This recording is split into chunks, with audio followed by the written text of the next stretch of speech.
Hello everyone and welcome to today's episode of Coach How the Why, the series where I take you through how to set up sites for your ranked games and the why behind what we do. So today I have Nighthaven Basement set up for you.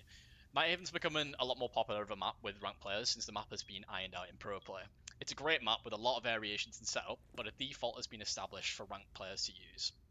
So to start off, we're going to talk through the external walls. We have two here in assembly, which we reinforce to stop an entryway into site. And then we have one over here in animus, which we'll also reinforce.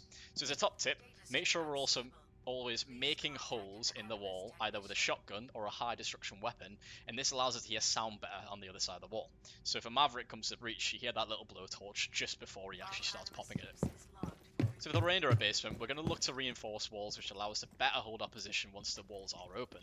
The walls, the exterior walls, generally do get opened on basement sites. We need reinforcements to make sure our life inside is a lot safer against either an exo push or just some form of brazen play just through the breach. So the first one we're going to do is the wall between assembly and nano. We reinforce the right side wall, which is actually commonly done incorrectly in ranked. A lot of people do reinforce the left wall. And the reason being is that this allows for throwables onto the exo default plant position. So if the attacker do an exo take, they're going to want to plant this corner. So this allows us to throw stuff to deny the plant. Now, as a top tip, if we're using a smoke, we're going to need to pop this hole here. Reason being is that we need to throw it right here, which will deny the plant. If we don't pop those holes, we can only get to the bomb, which means that the plant won't be denied as the smoke will not reach it. So as you can see, the smoke reaches the position through those feet holes. So the second reinforcement we play down is the one here to exo. This allows us to play safer in sight and hold some angles into the short hallway door here by popping open these head holes. So if you can see, we come round to exo. This is the view the attackers get. From when they first get exo, they've not got much of a view. They have to come round to here to start seeing into the site and all the way deep into this angle to actually see a guy playing in the corner here safely. So this doubles down as a way to scare off attackers through getting to the small window, and then we also play some holes here, and this will stop attackers from jumping through the animus window here, and also allows us to take a fight onto the door or throw stuff onto the default plan, the rush plan, which I like to call. So generally, if attackers are doing animus take, they want to pop over this double window here and get to the default position in tank. Those head holes allow us to deny that jump over. So feet holes play a huge part in making kill boxes around the site. So the first we're going to look to place are the ones in animus single wall here. So this means that the small animus room is a lot harder to play in for the attackers. So they've got to worry about these holes here and the visibility through the double window as they get into animus itself. So it makes it a lot more volatile of a position for attackers to play. The second ones we place are ones interfacing lower cargo. We put some on the other side of cargo here as well, and this just makes the stairs walk a lot more frustrating. If you are ever an attacker, or you've ever been an attacker walking down these stairs, you know fine well that these feet holes are so obnoxious.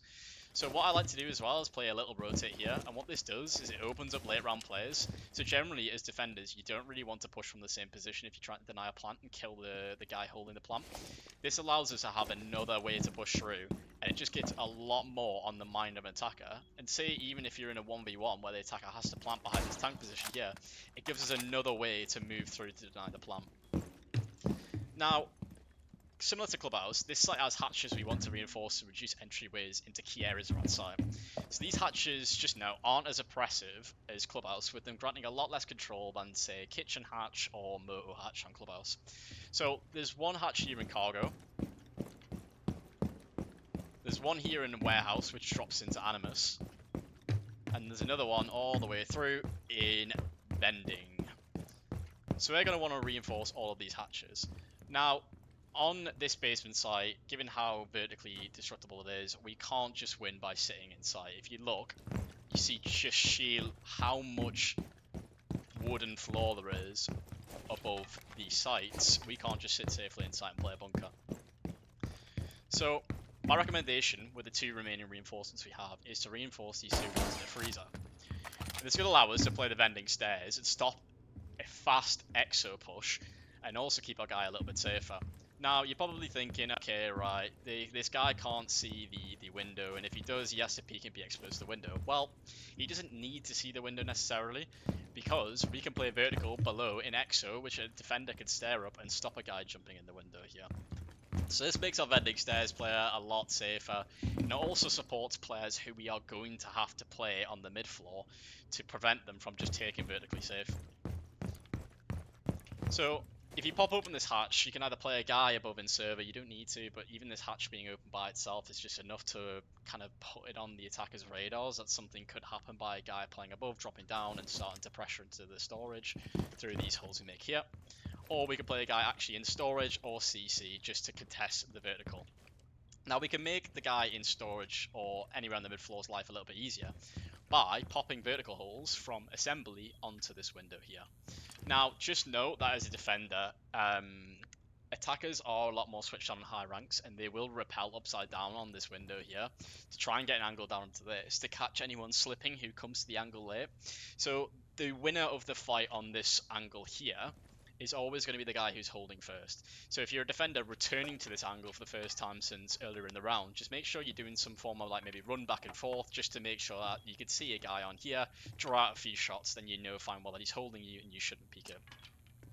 So just one point is that we don't need to play the reinforcements of ending.